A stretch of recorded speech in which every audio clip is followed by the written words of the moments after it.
Over the years, we have observed and heard about the various environmental effects that our planet Earth has gone through. There are millions of articles and studies about this. Even there is currently an agenda that aims to improve environmental quality by the year 2030. But before a change, we must understand the effects, the needs, but above all, the causes of this immense problem. That's why I decided to investigate about the climate change and the relation it has with different factors such as the greenhouse gases. According to the Royal Spanish Academy, climate change is a change in climate that is attributed to human activity, which alters the composition of the global atmosphere. Climate change is mainly caused by the greenhouse effect, which is beneficial for all human beings as it is a certain gases that accumulate in the atmosphere that keep the sun radiation away from us, helping to prevent temperature increases. However, unconscious human actions such as energy use and production, transportation, and deforestation have caused more of these gases to be present, damaging our atmosphere and increasing temperature exponentially. These gases are known as greenhouse gases, which are composed of elements of chemical compounds such as carbon dioxide, methane, and nitrous oxide.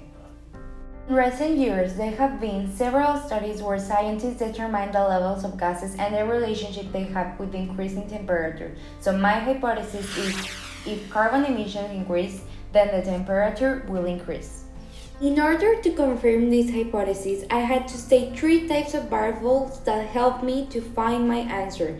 Independent variable, carbon emissions. Dependent variable, temperature increase. Control variable, between years 2005 and 2020.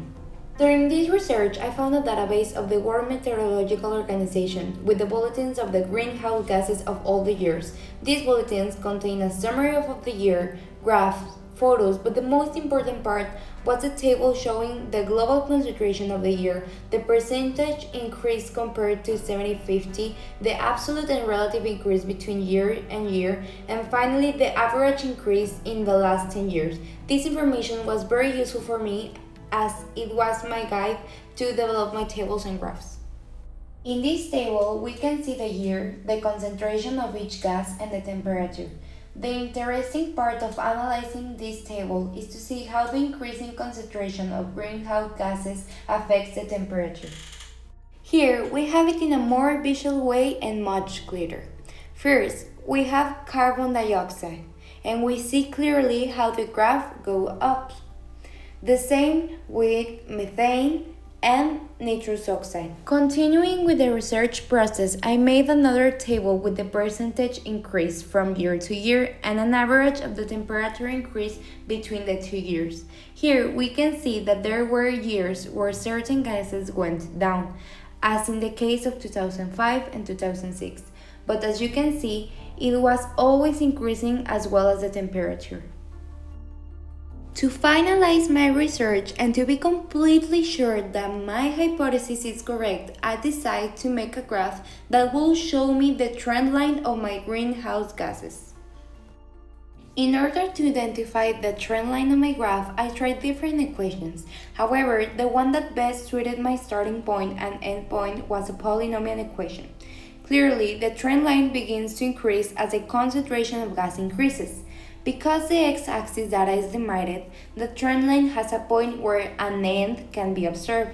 However, based on our mathematical knowledge and the data obtained in the data analysis, we know that this line will continue to move upwards.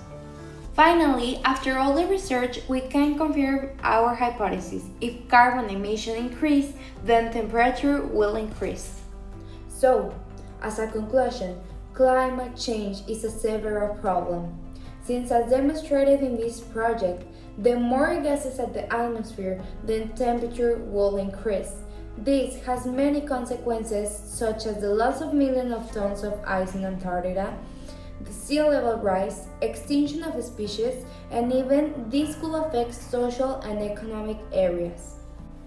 As time goes by, more people are aware of this problem, but they do not know deeply what and how it is caused.